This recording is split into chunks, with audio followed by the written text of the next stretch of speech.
Hello hi welcome to Big News. నేను మీ గౌసుద్దీన్ షేక్. ఉన్నదే రాస్తా, చూసిందే చెప్తా. చేవెళ్ల లోక్సభ పరిధిలో గెలుపు ఓటములను డిసైడ్ చేసే నిర్ణయాత్మకమైన శక్తి ముస్లిం ఓటర్లదే. మరి ఈసారి ఎన్నికల్లో ముస్లిం ఓటర్లు ఎవరి వైపు మొగ్గు చూపనున్నారు?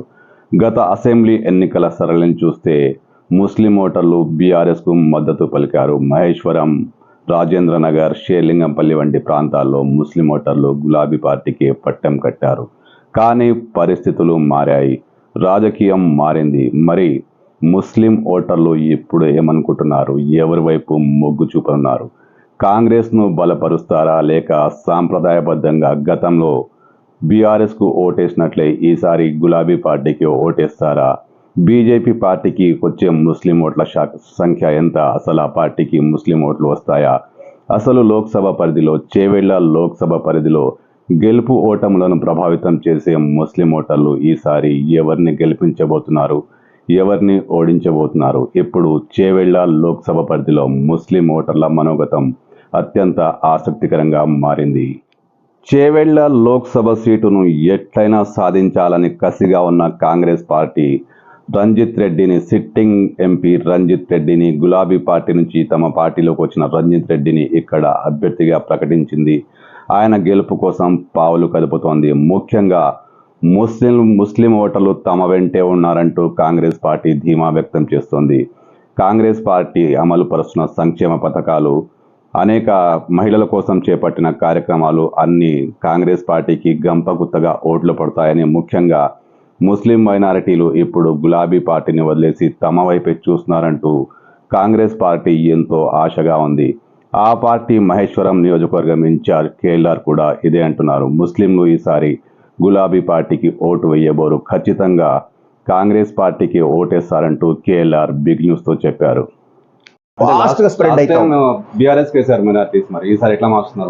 బీఆర్ఎస్ అప్పుడు సరే ప్రభుత్వం ఉండే అనే ఆలోచనతో చేయటం జరిగింది. కానీ నిజం ఆయన కూడా మమ్మల్ని అందరినీ కనబడకుండా చేసి కేసీఆర్ఏ అనే మాన్యువల్కి తీసుకుపోయాడు. కనుక అట్లా అయింది.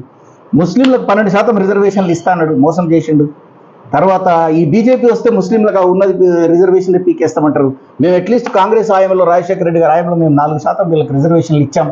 కనుక ఈ బీదోళ్ళను ఆదుకునే ఆలోచన కాంగ్రెస్కే ఉంది అని మైనారిటీ సోదరులలో కూడా చాలా స్ట్రాంగ్గా ఉంది. ఈసారి మైనారిటీ క్రిస్టియన్స్ కానీ, ముస్లిమ్స్ కానీ, జైన్లు కానీ, ఇతరత్ర ఎవ్వరు కూడా అందరం కలిసి ఉందాం, అందరం మనుషులమే, మనం అందరం భారతీయులమే, కలిసిమెలిసి ఉందాము అనే కాన్సెప్ట్లోనే ఉన్నారు. బీజేపీ విభజిద్దాం, పాలిద్దాం అనే ఆలోచనలో ఉంది కనుక అందరం కలిసి ఉందాం అనేది అందరికి ఇష్టం ఉంది కనుక అందరూ మా వైపుకే తిరుగుతారు. ఇదే లోక్సభ పరిధిలో గులాబీ పార్టీకి ముస్లిం ఓట్లపై ఈసారి ఆశలు అంతగా లేనట్టే కనిపిస్తున్నాయి. గత శాసనసభ ఎన్నికలో తమకు పట్టం కట్టిన ముస్లిం ఓటర్లు ఈసారి జారిపోయారేమోనంటూ గులాబీ పార్టీ గుబులు పడుతోంది. అందుకు అనుగుణంగానే రాజకీయ సమీకరణాలు కూడా ఎప్పటికప్పుడు మారుతున్నాయి. గతంలో ముస్లిం ఓట్లను గంపగుత్తగా బీఆర్ఎస్కు వేయించిన అనేక మంది గులాబీ నేతలు ఇప్పుడు కాంగ్రెస్ పార్టీ కండువా కప్పుకున్నారు. బీఆర్ఎస్కు అసలు ముస్లిం నేతలు లేని పరిస్థితి ఏర్పడింది. ఎక్కడో అక్కడ ఇక్కడ కొంతమంది ఉంటే తప్ప అప్పటి ఎన్నికల్లో కీలకంగా వ్యవహరించిన ముస్లిం నేతలంతా ఇప్పుడు కాంగ్రెస్ గొడుగు కింద చేరిపోయారు. ఇలాంటి పరిస్థితిలో ముస్లిం ఓటర్లు మళ్ళీ తమకు ఓటేస్తారా అన్న భయం గులాబీ పార్టీలో ఉంది. అలాంటి వాతావరణం కూడా కనిపిస్తుంది. ఇప్పుడు ముస్లింల ఓట్లు గులాబీ పార్టీకి ఎంతవరకు వస్తాయన్నది ఆ పార్టీకే పెద్ద డౌట్. చేవెళ్లలో మరో ఆసక్తికరమైన పరిణామం ఏమిటంటే బీజేపీకి వాస్తవానికి ముస్లిం ఓట్లు రావు. ఎవరు అవునన్నా కాదన్నా ఇది పక్కా నిజం. మరి బీజేపీకి కాకుండా ముస్లిం ఓట్లు అటు బీఆర్ఎస్కు కాకుండా కాంగ్రెస్కే వెళ్తే తమ పరిస్థితి ఏంటంటూ బీజేపీ గుబులుగా ఉంది. అందుకే ఆ పార్టీ నేతలు లోపాయకారిగా ముస్లిం ఓటర్లకు నచ్చజెప్తున్నారు. తమ పార్టీకి మీరు ఎలాగూ ఓటేయరు, కానీ గులాబీ పార్టీకి వేయండి, బీఆర్ఎస్కి వేయండి అంటూ ముస్లిం ఓటర్లను బీజేపీ నేతలు ప్రలోభ పెడుతున్నారు. ఒకవేళ ముస్లిం ఓటర్లు గంపగుత్తగా కాంగ్రెస్ వైపు వెళ్తే తమకు మొదటికే మోసం వస్తుందేమోనని బీజేపీ నేతలు భయపడుతున్నారు. మరి ముస్లిం ఓటర్లు ఏం ఆలోచిస్తున్నారు? ముస్లిం ఓటర్లు ఎవరి వైపుకు మళ్ళబోతున్నారు? చేవెళ్ల లోక్సభ పరిధిలో హిందూ ఓట్ల చీలిక ఖచ్చితంగా జరిగేదే. కాంగ్రెస్కు, బీఆర్ఎస్కు, బీజేపీకి మధ్య హిందూ ఓట్లు చీలుతాయి. మరి ముస్లిం ఓట్లు గంపగుత్తగా ముస్లిం ఓట్లు ఎవరికి పడబోతున్నాయి? గతంలో బీఆర్ఎస్ను ఆదరించినట్టుగానే ఈసారి ముస్లింలు బీఆర్ఎస్ను మళ్ళీ ఆదరిస్తారనడానికి దాఖలాలు లేవు. చాలామంది కాంగ్రెస్ వైపే మొగ్గు చూపినట్టు తెలుస్తుంది.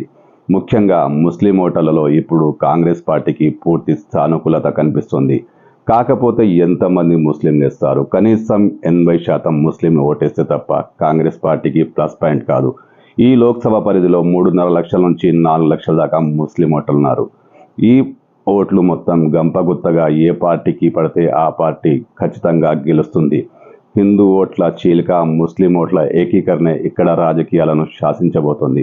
అయితే ఇప్పటి వరకు తెలుస్తున్న సమాచారం ప్రకారం, వస్తున్న వార్తల ప్రకారం, అధ్యయనం ప్రకారం ముస్లింలు ఈసారి కాంగ్రెస్ పార్టీనే ఆదరించే అవకాశాలు కనిపిస్తున్నాయి. కానీ ఎంత మేరకు? గులాబీ పార్టీకి కొన్ని ఓట్లు చీలుతాయా? ఒకవేళ చీలితే వన్ సైడ్ ఓట్లు పడే అవకాశం ఎంత మాత్రం లేదు. ముస్లింలు ఏకపక్షంగా ఓటేస్తే ఇక్కడ కాంగ్రెస్ పార్టీకి విజయ అవకాశాలు చాలా ఉన్నాయి.